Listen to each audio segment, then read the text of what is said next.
Once I was on the ship, I was never off the ship until I was sent home. I was basically house arrest. They did not trust me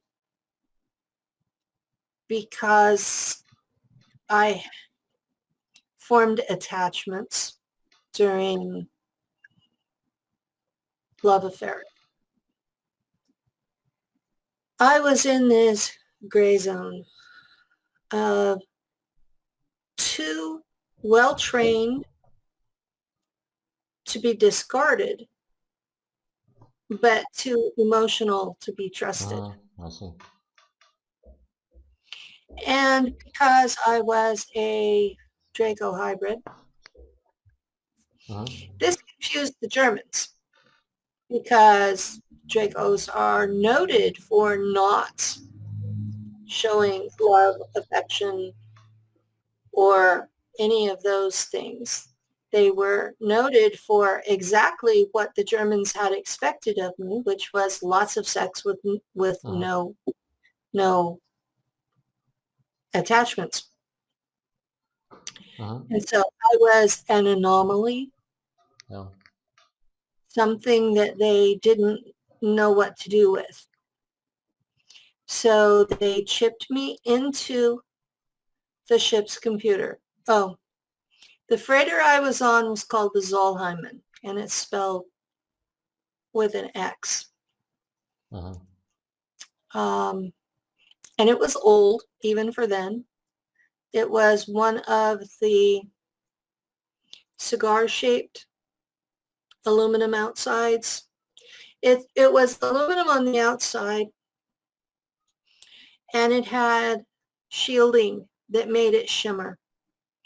So it was really very pretty. I only saw it the one time when it landed and they put me on it. It was probably a kilometer long. A little over half mile.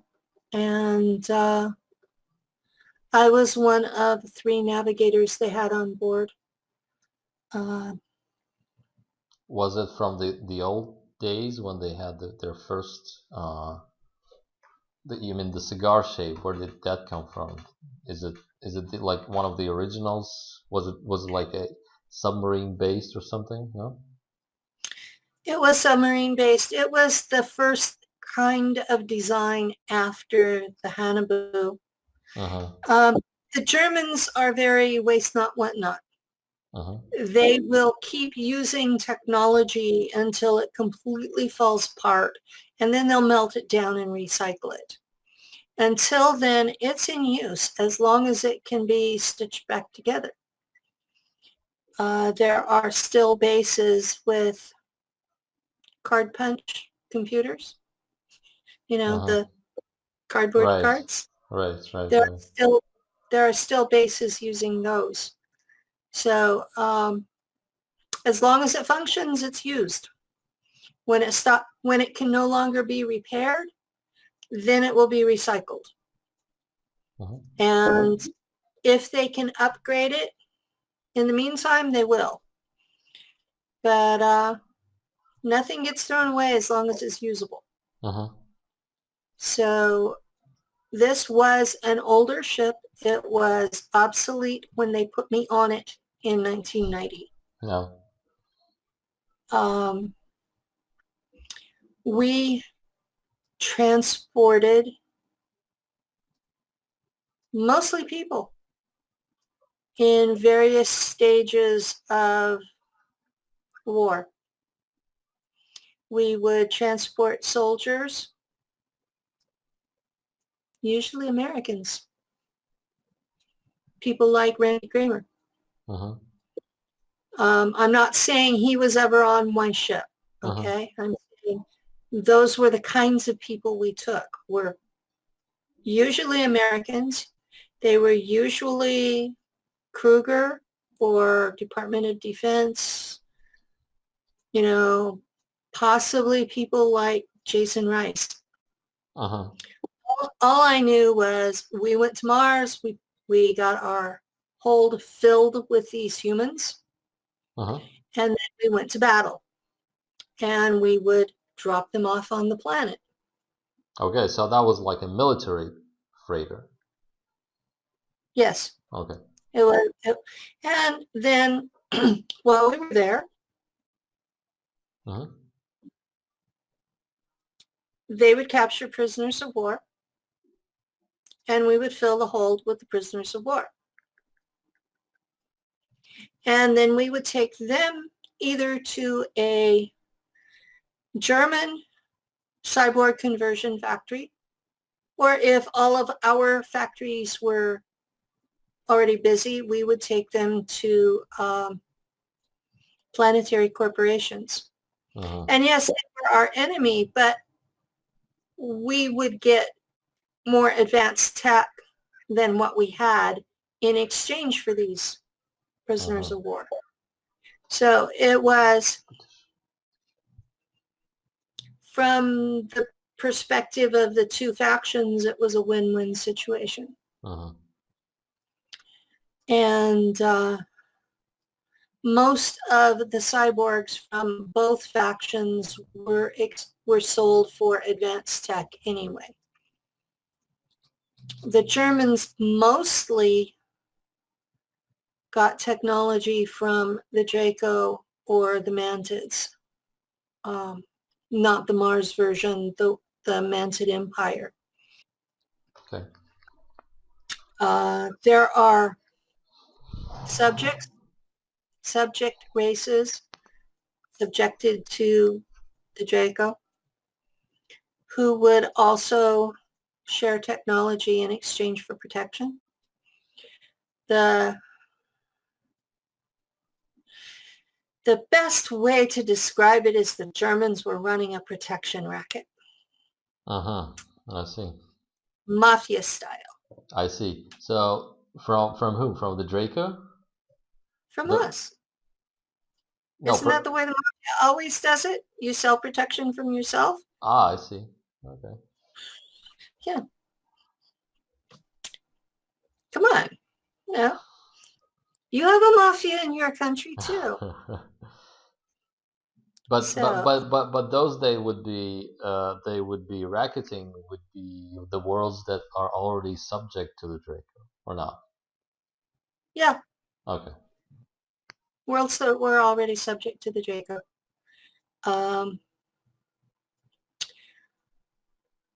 The Germans have a reputation in space as, if you rebel against the Draco, okay? The Draco don't bother you until you stop paying taxes, and then they will come in and they'll spend some time trying to talk you into paying your taxes and going back to being respectable citizens. If you persist in that you are in rebellion, then they will send in the Germans. And the Germans have a reputation for being worse than the Draco. They will come in, and you don't even have to use weapons. You just drop rocks. Yeah. The potential energy of these rocks falling is worse than any of the bombs that we currently have on Earth. It will take out entire regions. You drop enough rocks and the planet will break up. And I know in other altars, I've brought the armada out of hyperspace, materializing in orbit, and the planet would immediately surrender to the Draco. They did not want to deal with us at all. So we have reached the point where our reputation is so bad that we can sell protection. Okay, you pay us enough and we'll tell the Draco we won't harm you. And the Draco know we're doing it and they think it's hilarious. They're like, you guys are learning. Oh my God. what do these people pay to the Germans mostly? Whatever advanced tech they have is what we go for first. Okay. And then food. Uh-huh. We have 1,000 plus colonies with 1 billion or more people each. Food is always a big deal. Uh-huh. An army moves on its stomach. Uh-huh. Food that's not from a replicator, especially. What else do they do? Officially, we're only allowed beer and vodka, Uh-huh. but other drugs are rampant through the enlisted forces. You've got people who are hyped up on enhancement drugs to be at peak performance, and Yeah. the enlisted men in NACHT WAFFEN, these are people who are not officers. Uh-huh. These are people who are doing the groundwork. When we are involved in actually controlling a population instead of just bombing them and dropping rocks on them. Uh-huh. These are the guys that go down there and do the work. So they're constantly hyped up, ready to go into battle, but they're not usually in battle. They're usually stuck on a ship somewhere or at a base or a space station. And so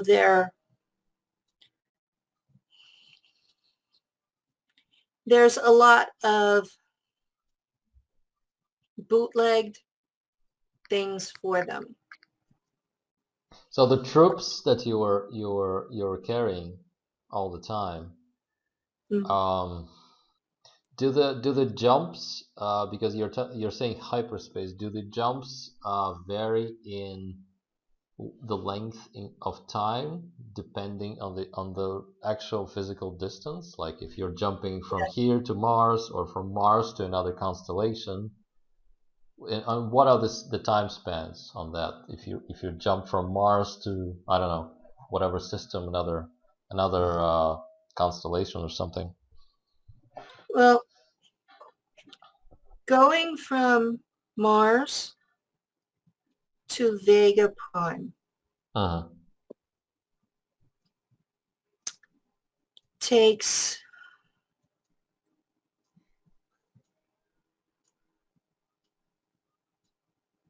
there's a portal, which is like a wormhole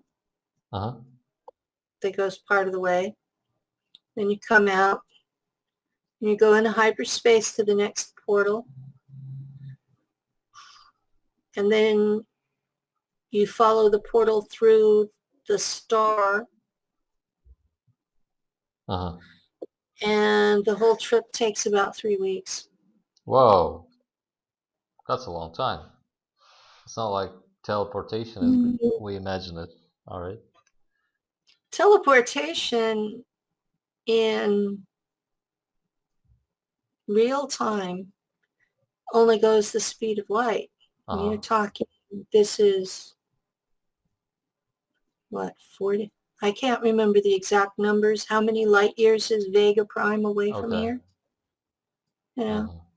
So it's still faster than teleportation. Okay. But what you do is you step out of this level, and usually you step into 4D because it's the land of ghosts. Right. And you step there, you take the whole ship and everybody on it, and you're in this warp. And the ship's computer sets up the warp, but the psionic ability of the navigator decides which dimension you're in. So I usually went into 4D because there are not as many physical objects there. You can travel without running into things. And so your whole ship is no longer in 3D. In the physical, okay. You are no longer in this physical reality. You are in the next dimension up. And you're going along, and space and time and physics operate differently there.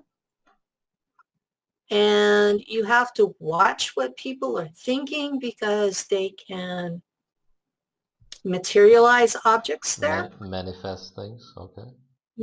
They can manifest lots of things there. And so you've got phantom objects, and you've got thought forms, people's nightmares, thought forms.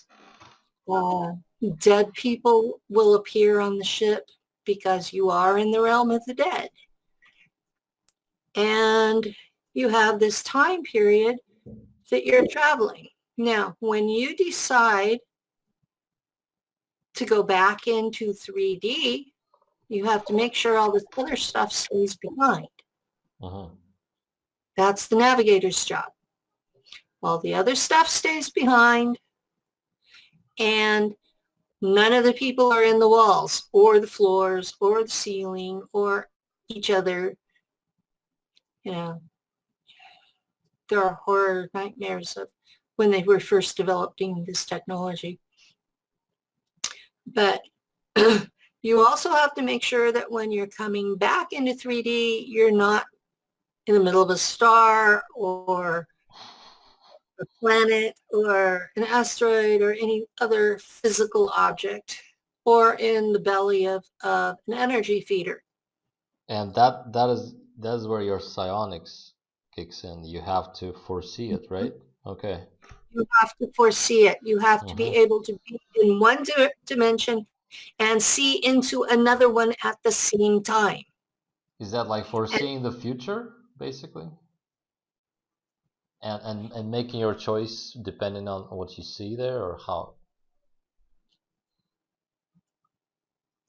I never thought of it in terms of foreseeing the future. All right.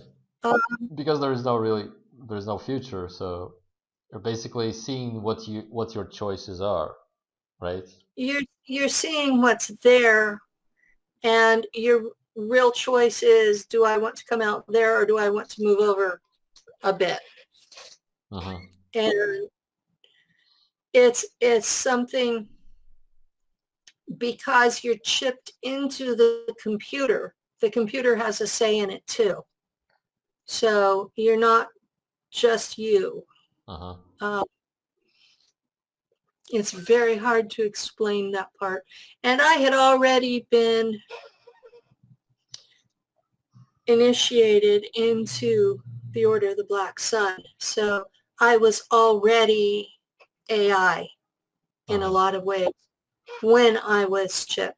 And that was something that also confused the Germans, because when you're Black Sun, you're not supposed to have attachment issues. You're supposed to be completely AI. So I confused them. Apathetic, emotionless, cold, calculating. The only emotions that Draco and Black Sun have are anger. So Black Sun, the black goo, you still, after ingesting that, you still have anger. You still have anger. And you use the energy of that anger to power the psionics. And the end effect is you're not dressed, well, our uniforms were like them. So you end up basically like Darth Vader. So the crew of the ship, how many people were there? And who was the captain, and how were things run there? The captain was a German man. Almost all the highest officers are men. I can't remember his face or his name, And considering that most of the men were kept at about 35, this is really odd because he had gray hair. Very odd. He usually wore bridge blacks, which are the dress version of the everyday uniform. You wore fancier clothes on the bridge. It was a formal occasion, but not party formal. Party formals, the uniforms were white, but on the bridge they were black. Where the guys that were working, like the mechanics that kept, or the guys that kept things clean, they would wear grays, gray coveralls. And those things were comfortable, the coveralls. Probably the best fitting of any of the uniforms. The women tended to be in things that were form-fitting and made us look feminine, and unless we were in a battle situation. In a battle situation, we would be in the female version of armor. And it wasn't like they draw in comic books. We were actually covered in armor, like the guys.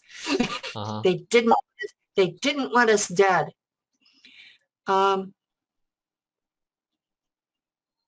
Lieutenant Val Kaelin was never in armor in NACHT WAFFEN because she was never off the ship.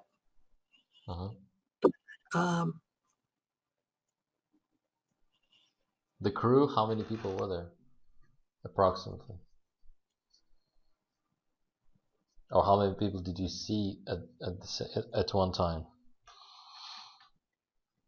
I only saw about 30 people at one time. But being connected to the ship's computer, I was aware that there were about 500. Okay. And most of them were involved in taking care of the cargo.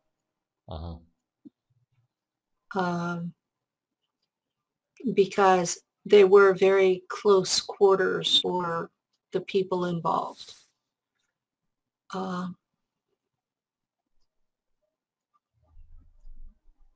So they had to be fed, they had to have sleeping arrangements, blankets, you know, everything that you would expect in a bunker situation. Right. So which was what they were in. So you said that you would go for 3 weeks. That's 3 human time. 3 Earth weeks. Earth. Okay, on this trip. Okay, so they would have to be lodged, fed, you know. That's just to get from here to Vega Prime. We had colonies way out. Some of the time we would be taking a jump that would be from Earth through a zigzag of port systems. And so we would be just zigzagging through portals. And the wormholes take so much time off the trip that it's amazing. You're just like, poof, you're there. And even going through hyperspace, it's longer because you do have to maneuver physically. Right. I had an impression that the wormhole and the hyperspace are the same thing. So what is the difference then? No. You said that taking a wormhole takes the time off. That means the wormhole is much faster, right? The wormhole is a whole lot faster. It's a whole lot faster. I will try a picture. Okay, good.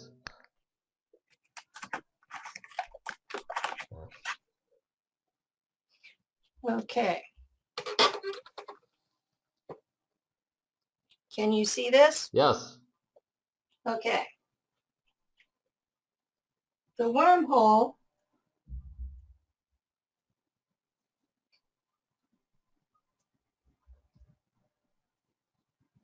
is like a tunnel Uh-huh. that you go from here and through it and then there. Okay. Yeah. Right. So Uh-huh. if you're starting off here and you want to go here, Uh-huh. in hyperspace, you have to go all the way around. Uh-huh. Where here, it cuts a whole lot off. Right. Because this part, okay, you can jump from this point to here, Uh-huh. where you're going through here. And then you come out into real space, Uh-huh. and you go through the wormhole, and you're back in real space, Okay. and then you can jump to your next point. Okay, so by jump you mean teleportation, right? No, I mean hyperspace. Hyperspace. Okay.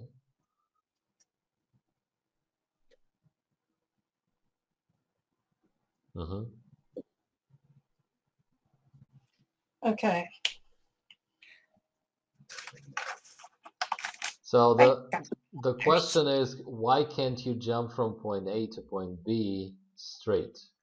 Why do you need the wormhole? Is there no technology that allows you to just open a wormhole or something, a portal, and just jump from A to B?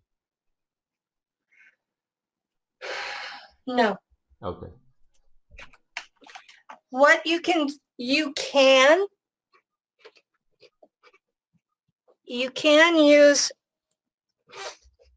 the hyperspace Uh-huh. to go from Mars directly to Vega Prime. Uh-huh. It takes 3 months. All right. And during those 3 months, you've got all these people in the hold. And you look outside and it's like a tunnel that is reaching and grabbing for you. And you've got all this stuff manifesting out there. Uh-huh. And the longer you are in a hyperspace tunnel, the more stuff is manifested. And there's enough stuff already out there manifested that you already collect some of it. And if you happened to have an energy feeder stuck to your ship when you went in and you boot it off while you're there, it's still there for the next guy that comes along. And by that time it's starving because its regular food is not in hyperspace. And so it will go, and you'll have a really hard time getting it off your ship that time. So there's a lot out there. I see. The energy feeders, they can look like horseshoe crabs. They can look like amoebas. They can look like jellyfish. Some look like angels. Oh. Yeah, these big amorphous body-looking things with wings, and they'll just come after you. And they'll send out sort of a siren song while they're at it. But the time frame, if you can find a natural wormhole or part of the builder race system to use, it can cut months or even years off of your travel time. That's why we use them. And I've got the star chart, the map from here to from Mars to Vega Prime in my head. That one I know. So that's why I've been using that one, is because except for the light years distance, that one I have a map in my head. Okay. So I'm going to assume that's a route that I took a lot because I can remember the route. And I don't remember it like in words or, you know, amorphous computer directions. I remember it as a 3D plus time visual. And Hyperspace is a combination of the ship's computer doing the calculations combined with the navigator's psionic abilities. And it's basically the same concept as the Montauk chair worked off of. How fast is the hyperspace travel then? Is it faster than the speed of light? Is it slower than the speed of light? It's faster than the speed of light. The speed of light, okay. Because you're taking a shortcut through another dimension. But it's still it's not instantaneous because we're talking light years distance, right? Right. Okay. And then if you find along the way, if you can chart it so that you jump from a wormhole to a wormhole, once you're in a wormhole situation, you're moving much faster then. Yes, the wormholes are almost instantaneous. Almost instantaneous, okay. And what you were taking from New York to Mars, Ares Prima, was a teleportation / hyperspace, which took 20 minutes to. Yes. Okay. All right. Cool. Interesting.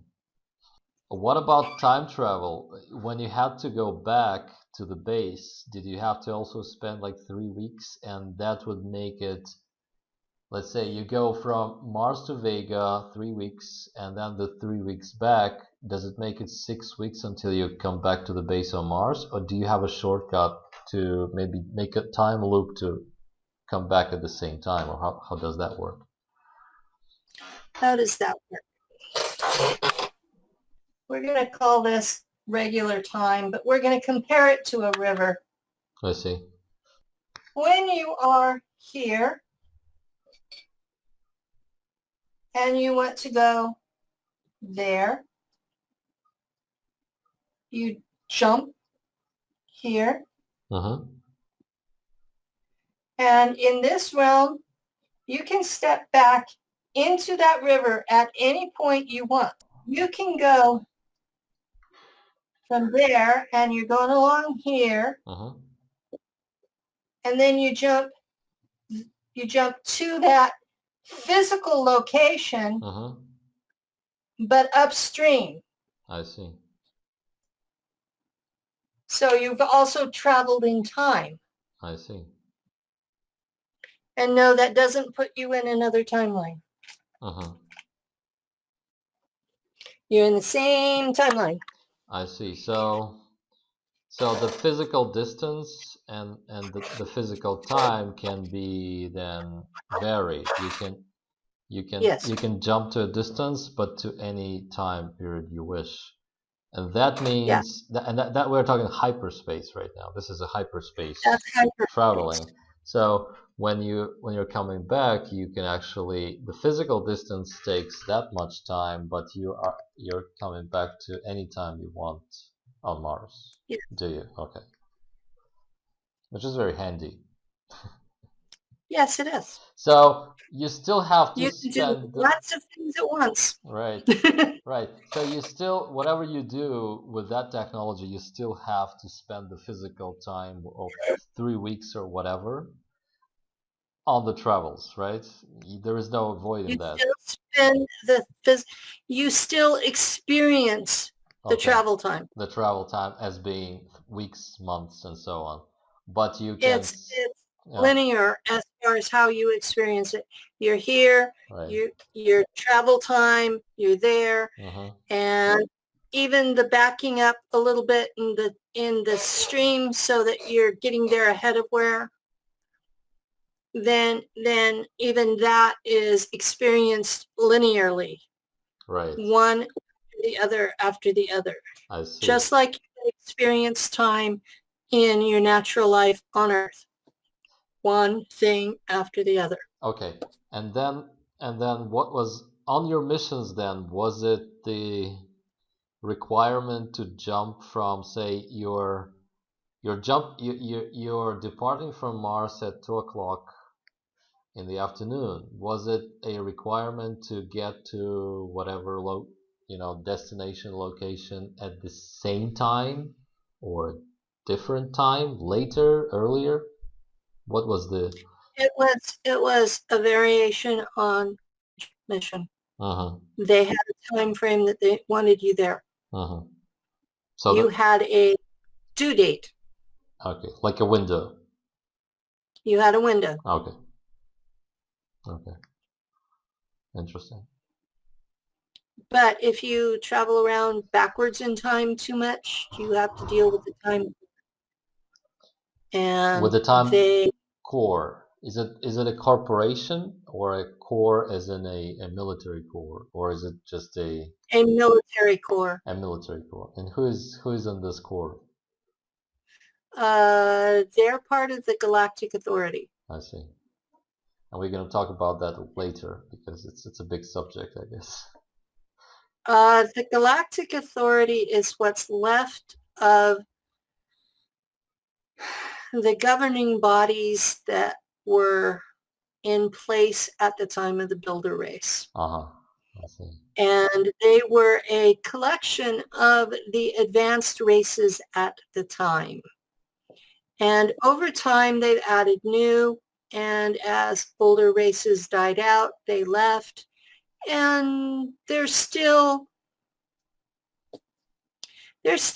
in charge, and even the Draco have to submit to them. Okay. But at the same time, they're not as powerful as they have been in the past. But they have several divisions. They have the Guardians are their military. The Council of Five are their courts. The Time Core is who enforces messing with time, because this time stream has to stay pretty constant for everything to work right. And if you go back and mess with things, then you've messed with the timeline. And that doesn't just affect you. It affects everybody else in the timeline. And so the Time Core is set up to keep things from being messed up for everybody else just because somebody got selfish. So you said that once you jump too much, that creates a problem. So how much is too much? If you jump back, yeah, right. If you jump back too much in time, for example, as you go back to the base, right, to Mars, they don't complain so much about you've been traveling and you've cut off your journey. Okay. That they don't complain about. What they complain about is you're going back in time and changing things. Like we have multiple missions going on to rescue a colony that the Guardians destroyed. The Galactic Authority told the Germans to evacuate, that they had gone too far, that they didn't have authorization to go that far, and that they needed to evacuate those people back to the solar system. And the Germans, being the Germans, said, F you. Which was not a smart move. Even the Draco told them it was not a smart move. And the Galactic Authority destroyed the planet with several billion people. So that doesn't sound like they're very benevolent right there, because not all of these people are military, and it's a planet, so it's a whole, we're talking about like a whole collective of beings there. Why would they be destroyed? They think in terms of races rather than individuals. In the 400 years that the Germans have had acquired this planet, they had been committing atrocities in the neighboring worlds, capturing people, turning them into cyborgs for sale, basically terrorizing the entire neighborhood. And the Galactic Authority did warn them ahead of time to evacuate the people. And they didn't. So the place was destroyed because it was a threat to its neighbors. And now we've got every ship that the Germans have, some that the Draco lent us, and help from Kruger to go back in time and rescue those people. And even with all of that, we didn't have enough space on the ships to get them all out. Now, I've been seeing these photographs of all these ships coming through the sun. Those are the ships returning those people to solar system colonies. Those dart-shaped ships, like the straight arrowhead ones. Okay. So we're not talking about Guardian fleet coming into our system. No, we're not talking about the Guardian fleet, although there are some of their ships here too. We're talking about the German people from that colony are being returned to the solar system as the Galactic Authority ordered. So and that was allowed. They were allowed to actually go back. So that's why they took out the planet, because they knew that there is a way around it. And now the Germans have learned. Yeah. So now that the Germans will see that the authority is serious and they've learned their lesson. Now they're gonna make an extra effort to rescue all these people, and that was that. And there are not enough ships to rescue all of them. There is in chemistry, it's called the law of diminishing returns. It gets harder and harder and harder to go back to the same spot in time as you go.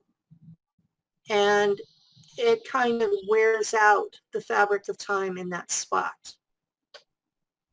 And we have reached the point where nobody else can go to that spot and rescue those people. And we've only rescued half. So the Germans learned a very costly lesson. Okay. Now, I don't know what the rest of the story is going to be. My understanding from the Guardians that I interact with is that all of the German colonists, all of those colonies are going to be sent back to the solar system. And I don't know where we're going to put all those people.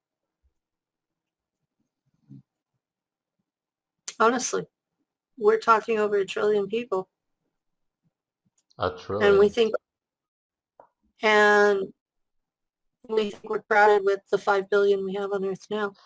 So, okay. How do you get that centralized if you have billions, many hundreds of billions of people in your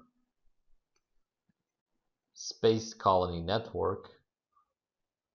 Is it centralized at all? I mean, or do they just let them develop as they will? Or what they did was they had like a common culture that they called the Federation. And once a colony became self-supporting, it was considered to be its own country, its own nation. Right. In the Federation. It was self-governing, self-supporting. They would be required to give so many soldiers per year to the fleet. Yeah. To the fleet. And if they were in the Draco Empire, they were required to pay taxes to the Draco Empire. So the Draco were real happy about these colonies because they were paying taxes.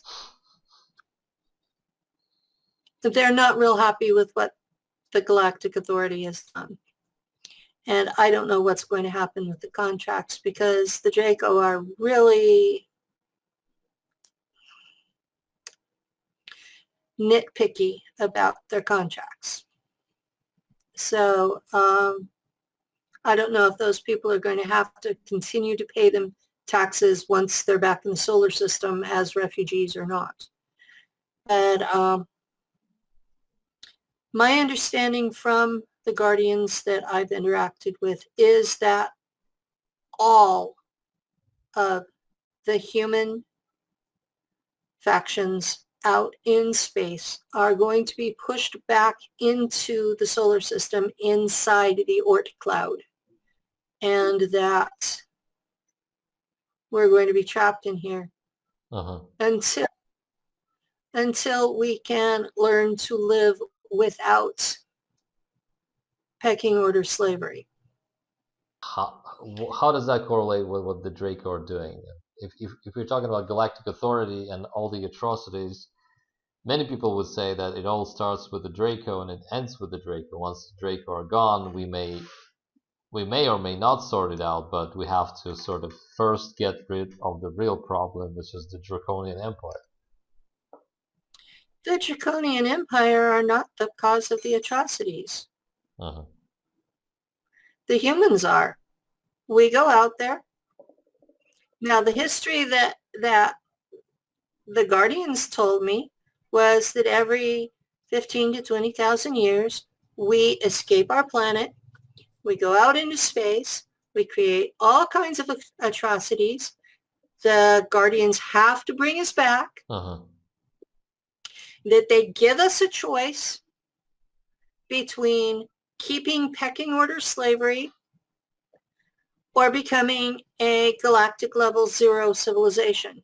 And that so far we have always chosen to keep pecking order slavery. And at that, when we make that choice, then they allow a natural catastrophe to dump us back into the Stone Age, and we have to start over. Okay.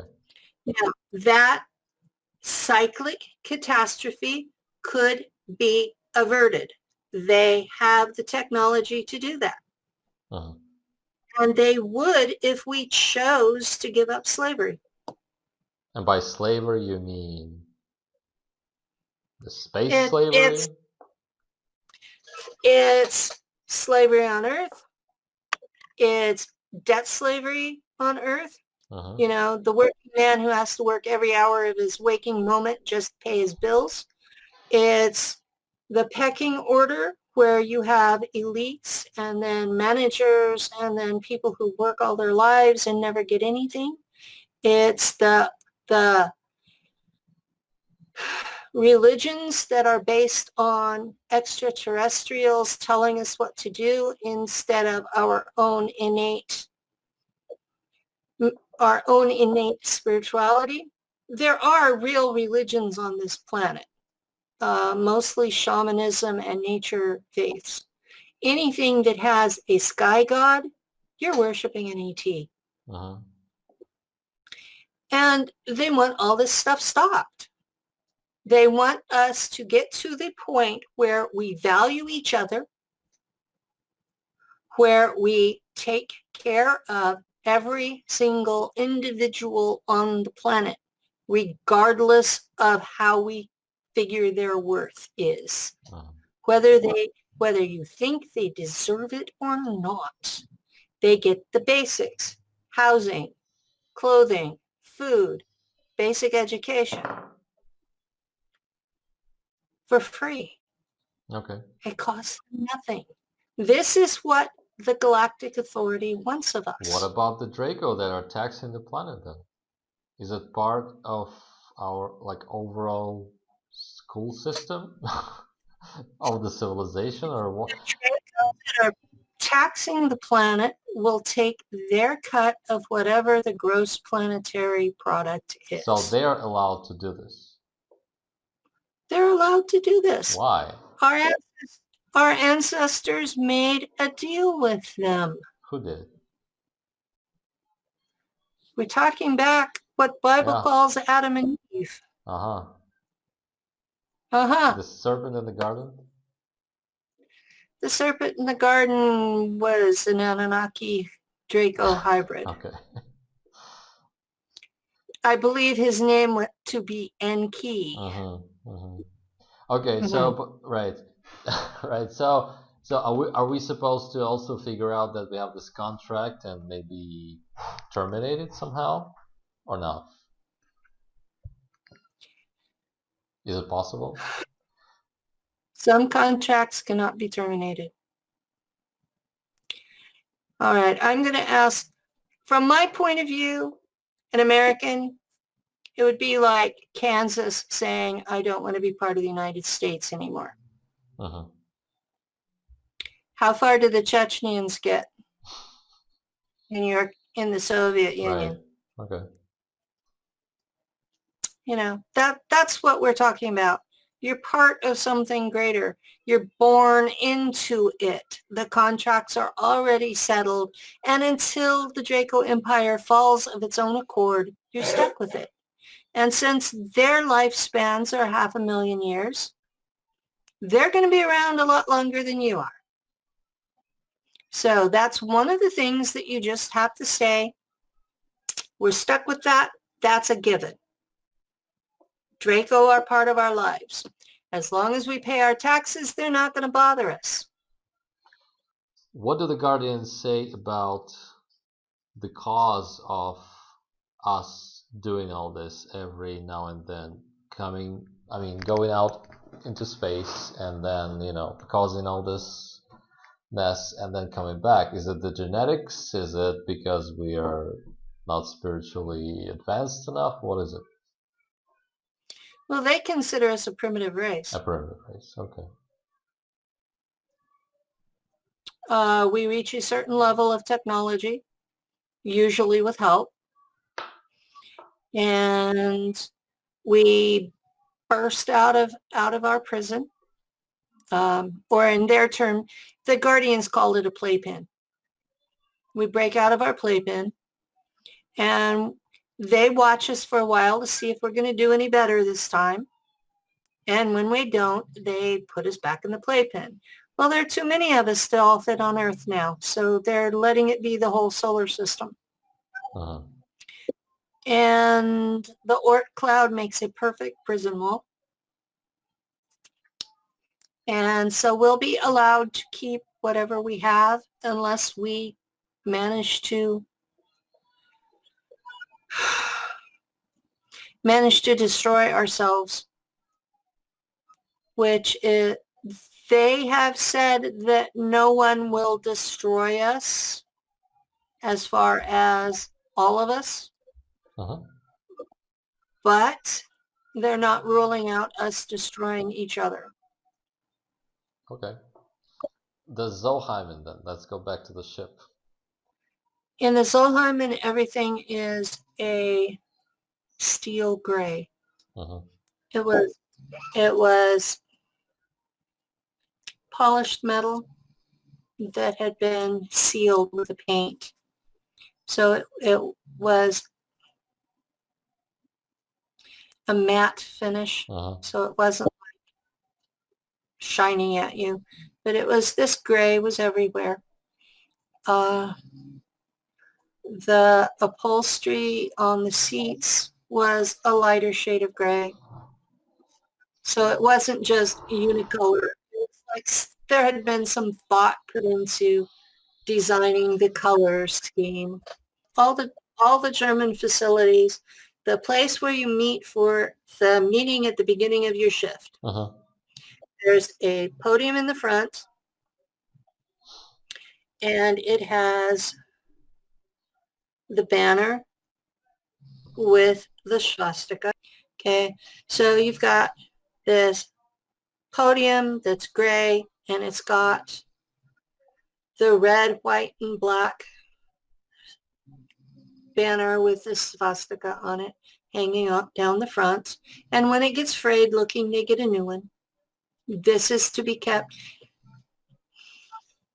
It's roughly their flag. It doesn't mean the same thing as it did to the Nazis. It's just like national emblem. And then behind the podium, there's the big stylized eagle. And in its claws, it will hold an emblem.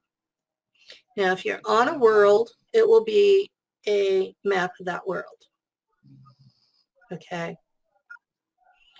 If you're on a ship, it's usually the black sun knot. It's not always. If your top officers are not black sun, then it won't have it. It'll have a symbol of earth, or there is a symbol for Das Bundes. It's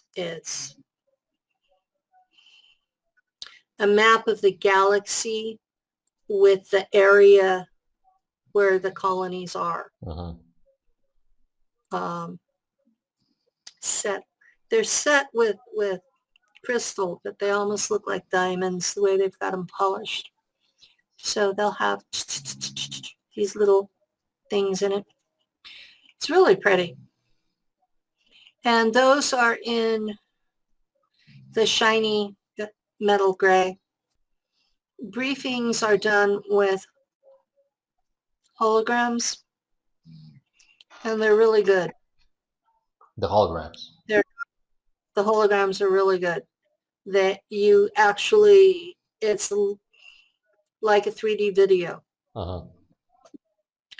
And so you know what's happening, what you're being shown. It's like you're there. And the German officer will give you the briefing in German, and there's some sort of a translator that will allow the people that don't speak German to hear it in their language. And why would you would have, like, what were you talking about, slaves on the ship, or people from other places, other countries? Or? The soldiers we carry are not always German. Okay, yeah. And they will have commanding officers who will be privy to the briefings. Okay. So, or some of the briefings. There will be a point at which they're asked to leave, and the rest will be just for us. But every shift at the beginning of it, the officers have their own meeting, and then there's a different meeting for the enlisted men. And they're not told as much. I see.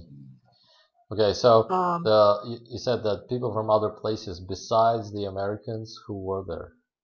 There were English, Australian, anywhere from the entire British Commonwealth, and any race from the entire British Commonwealth. There were Chinese, there were Russians. On the Zoheimen, you mean? Okay.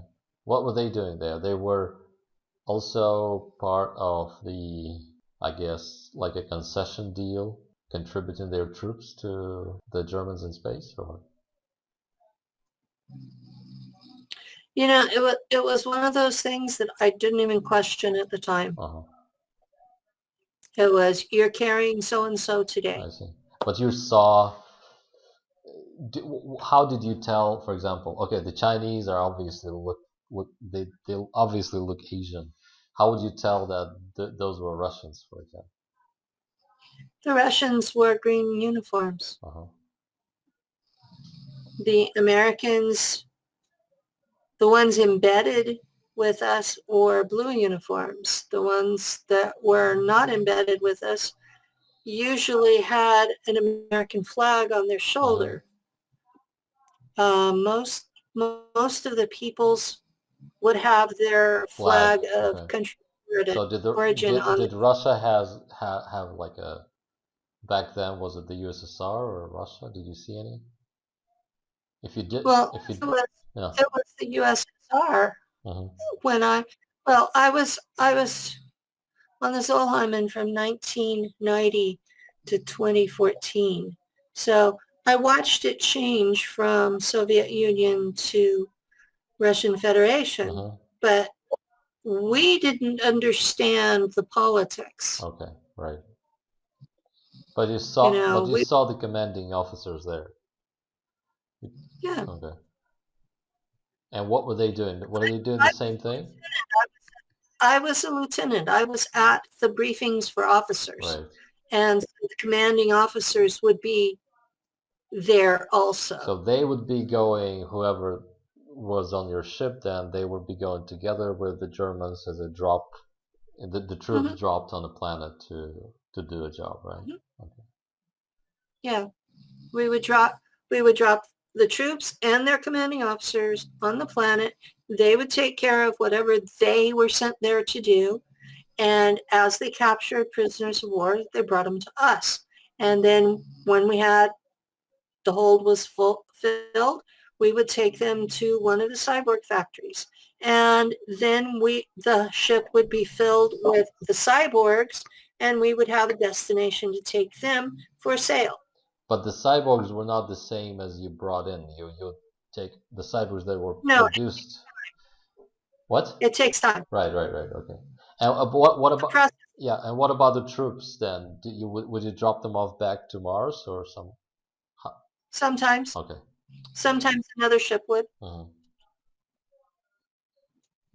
Okay. We weren't the only transport ship. Sure, of course. Yeah, so you drop them off somewhere, they would be taken somewhere else by others. Okay. Interesting. So what was the capacity of the ship? How many people could you carry? You said it was almost a kilometer long. That means you could carry what? A couple thousand people? Well, we had a crew of about 500. Oh. So probably 1,000. 1,000, okay. Sounds right. So a drop off would they be dropped off on a smaller transport, in I don't know, some kind of like a land surface transport or something? We could land on the surface. Oh, you could land, okay. So you didn't yeah. Okay. So you didn't actually have to go to orbit and then drop them off the orbit. No, we were not dropping them like rock. No. Right. We could land.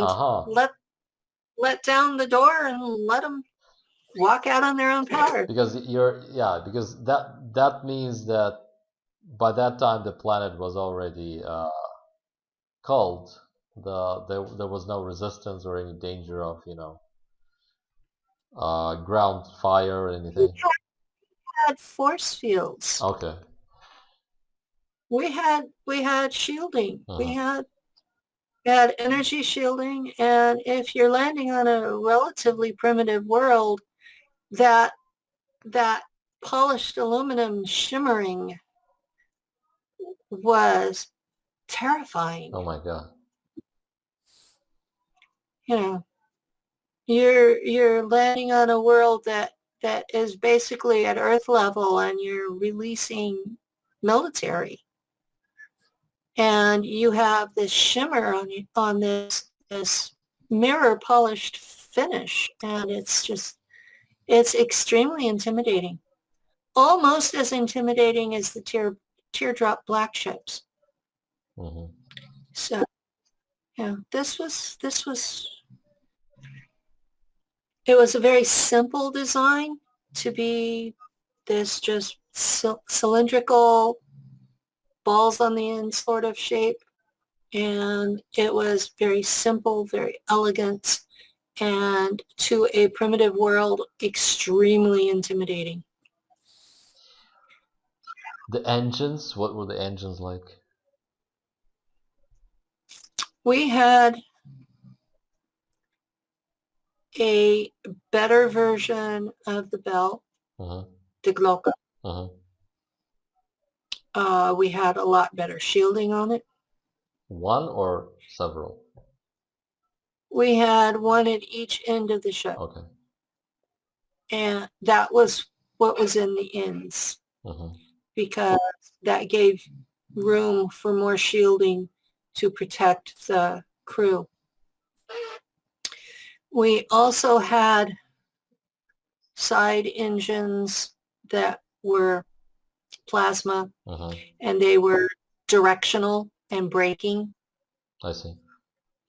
Because when you're out in space, you can't use friction to stop you. You have to use braking, you know, in engines that go the other direction. So what else did we have? We had the Hyperspace engine, of course. The temporal drives.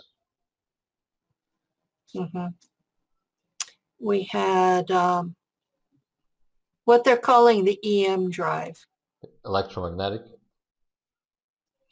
Yeah, we called it the copper microwave, but they're calling it the EM drive here, where you make a bell out of copper and you hit it with microwaves and it produces force. So all of that on one ship you had to keep. Okay. You use them in different places. Right. And what was used for jumping into hyperspace? What kind of drive would be activated? You would activate the EM drive if you could, because it produces a beautiful teardrop shaped field, and it's safe to go into hyperspace inside that. Because if you go into hyperspace in an atmosphere, you leave a hole that will suck the whole atmosphere off the planet. Oh, right. Exactly. Don't want to do that. That's a big no-no. Yeah, by the way, you said you leave a hole. That never occurred to me. So how soon would this hole be closed after you've left? Well, if it's sucking air, it won't. Oh. If there's no substances, it closes right behind us. Oh, that's why you need this, like, the field, which is what, you warp? Is it a warp field, or? It's the field that's produced by the EM drive. Oh, okay. The electromagnetic shielding field. It makes a shielding. And when I saw, oh gee, Elon Musk had this launch that was supposed to be a big failure. He was supposed to be putting this satellite into space, and I saw this teardrop filled field form, and I went, oh my God. And then I saw the spiral in it, and I was like, that's an EM ship. Oh my God. So it was, and I said, it was supposed to... there was one in Florida, one in California, and there was one in Russia, and there was one in China. And I was in this group on Facebook, and I said, Earth level military has that level of technology now. They have, the big three have just tested it, so they all have it. And I could just imagine all the generals doing a happy dance, because that's incredible technology. So, and that was supposed to be like, look like a failure, like they've failed or something? They were supposed to be, the cover story was that they were putting a satellite in orbit and that it had basically failed at the second stage. And it wasn't even that. It was testing this engine. Oh my God. And it did exactly what it was supposed to do. Every time, all 4 times that I saw it tested, it did exactly what it was supposed to do. So can you repeat what exactly happened? How did it look? And It has this you have, it looks like a rocket coming up. Okay. And when the first stage detaches, Okay. then the little bit that comes up makes this crazy spiral. And then it forms this huge teardrop shaped field. And you can still see the original object in the middle. And then a distance away, you see this spiral of light form. That spiral is a portal, a wormhole.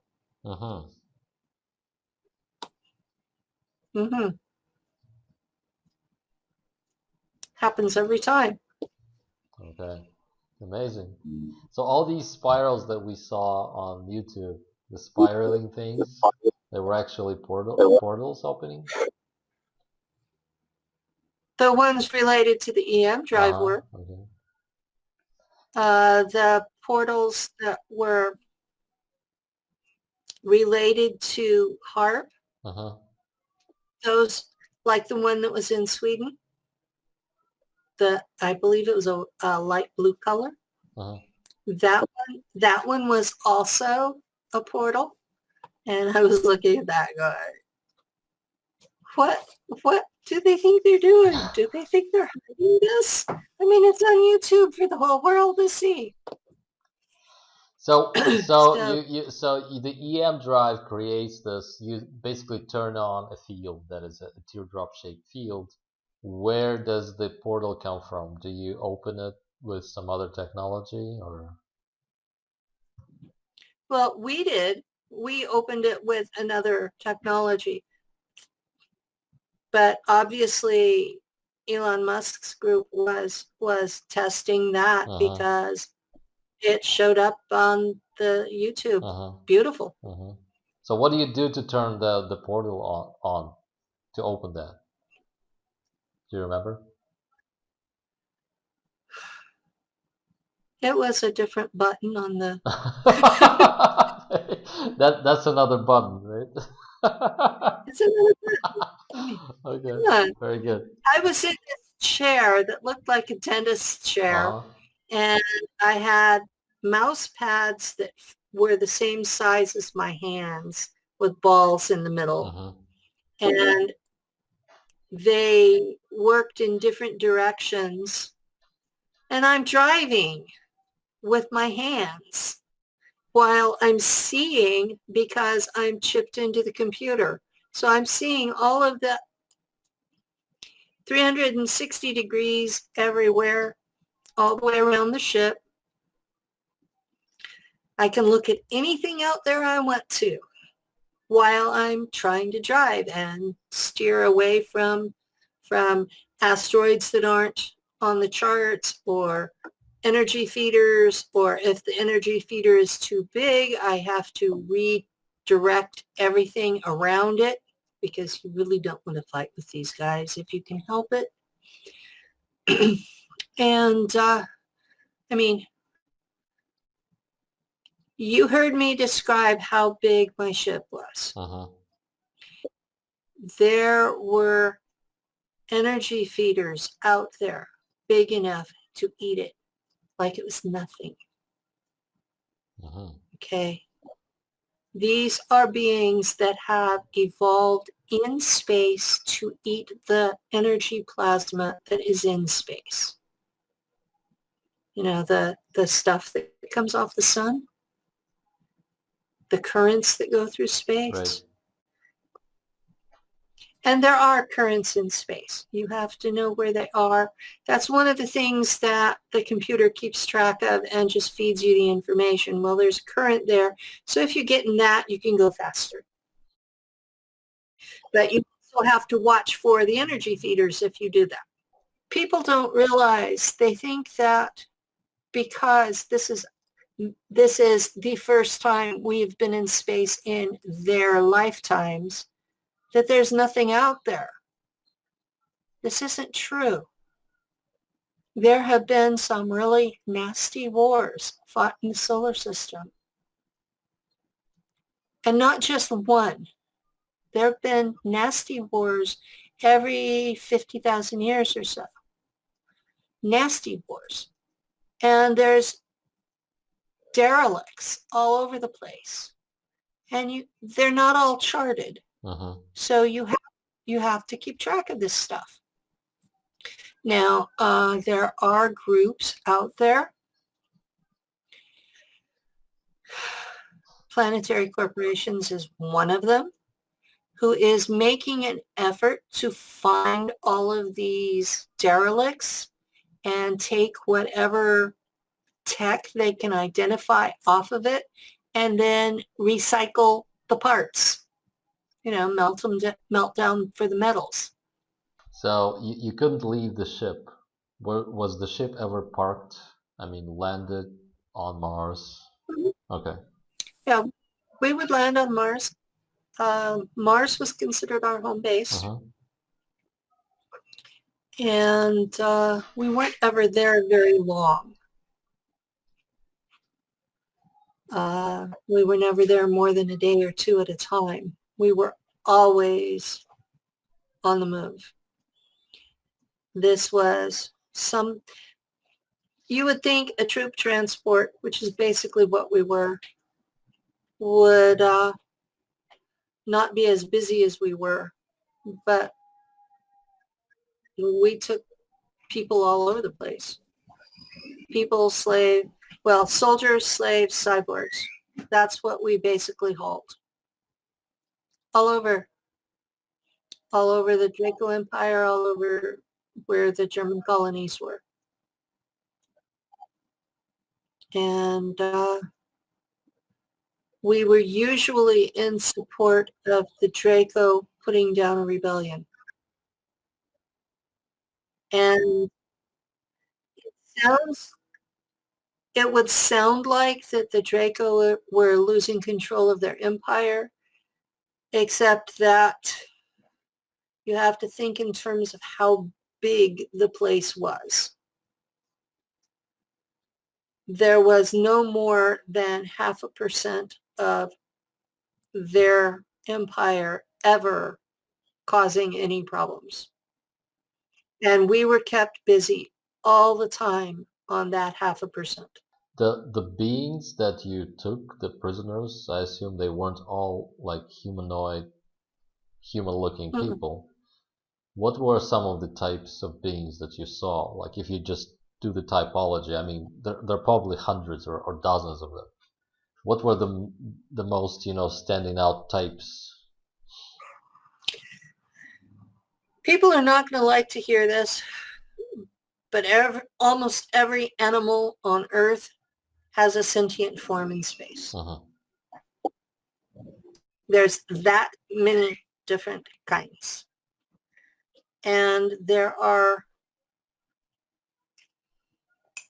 the big divisions are on what they breathe, what they're made out of. There are oxygen breathers, which is what we are. But out of those, maybe 2% can tolerate nitrogen in the atmosphere. So our Earth atmosphere is poisonous to most of them. There are hydrogen breathers who live on the gas giants. There are methane breathers. There are underwater types, aquatics, and they have, the aquatic types have some of the best poets and historians in the entire galaxy. I mean, we're talking, these are beings with no hands. They can't write. They're completely telepathic. Most of them also have either a light language, as in they're bioluminescent, or they're doing a tonal language, which is sound. Okay, sound waves, sonar, clicks. Yeah. Most communication in the galaxy is telepathic. So your average Joe Blow on the street is at a serious disadvantage. They're not even considered, they're considered too retarded to be communicated with, basically. And people are not going to like hearing that, but most humans are capable of telepathy. They just don't believe it when they hear it. And since we don't believe it when we hear it, we don't guard our thoughts at all. So when we go into a telepathic zone and we don't have the shielding up, those beings, it's like we're screaming every thought at them. Uh-huh. So they not only know that you think they're ugly, right. They're weird looking. Oh my God, I'm scared. You know, they know that right off the bat because you haven't hid a thing, even if you've kept your mouth shut. And they'll find out if you think their smell is offensive. And to be honest, most of them think we stink. Uh-huh. Okay? Human body odor is a major problem for most ET races. Okay. So the people that you carried, the races, what were they like? The sizes, the shapes. What do you remember most standing out? What I remember most is they ranged from a meter tall to 4 meters tall. Uh-huh. And we had to arrange the bunk sizes accordingly. They were almost always telepathic. They were almost always terrified. They had a pretty good idea of what their fate was going to be. There was no mercy given. If they got too panic-stricken, we would put them in stasis. But that was for the benefit of the Germans, not for them. There were insect races, there were reptilians, there were mammals of every variety. They were almost all smarter than humans. Uh-huh. And the officers would taunt them with, if you're so smart, how did you get in this mess? You could have just told the Draco that you would stay and we wouldn't have been here. And almost all the officers were equipped with some sort of device where that their words were interpreted into the native language of that group. So they knew they were being understood. The Germans had tech, so everybody could understand them when the Germans wanted them to. And then there were the people like me who were naturally telepathic because the CIA had modified us. And so I would have to listen to these people and their hysteria. And it got harder and harder and harder over time to block it out. And when I would reach a certain level of they were driving me crazy, suddenly it would stop because the ship's computer had shut off my ability to hear it. But during that time frame, I was completely useless. And even as a navigator, because it was shutting off all of my psionics. It's like, you get one, you get them all. It wasn't different parts of my brain. So the computer would let me calm down. and then turn it back on, because I still had to drive the ship.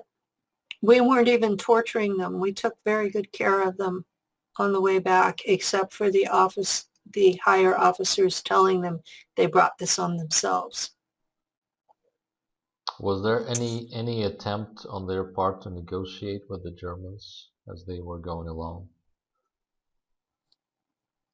Always. They thought they were smarter than us. Okay. Always. This was something that they had to try every time. And so the officers, because they were black goo, because they were doing what they believed was their only course of action. And that does make a difference if you think it's the only thing you're allowed to do. So, and we all had a chip in our head that if we went against orders, if we thought about Earth, if we thought about rebellion, if we thought about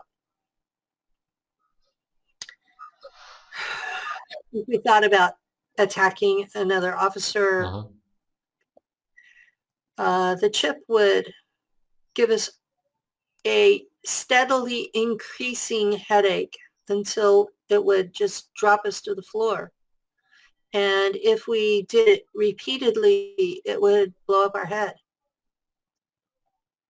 The same kind of chip that Tony talks about that they put into slaves, they put it into all of us.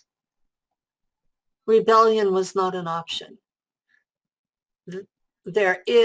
There are no Germans in any rebel alliance. Anyone who insists on that is out of his mind.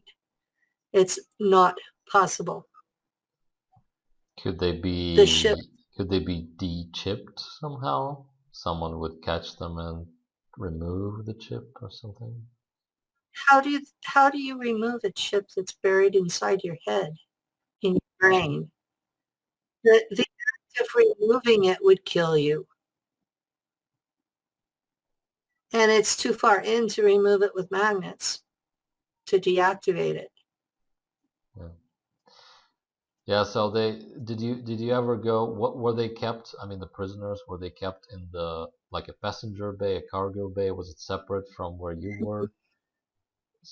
It was separate from where I was allowed to go. But you could still what, see them? I could still hear them. Oh, you could still hear them in your head. Telepath. And you could see what they were like because you could have an image, right?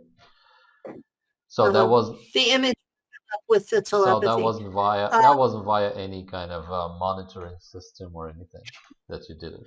No. Okay. That's part of the telepathy. So you couldn't go to where they were or anything. It was off limits for you. It was off limits for me. I was allowed in my bunk room that I shared with another woman who was also a navigator.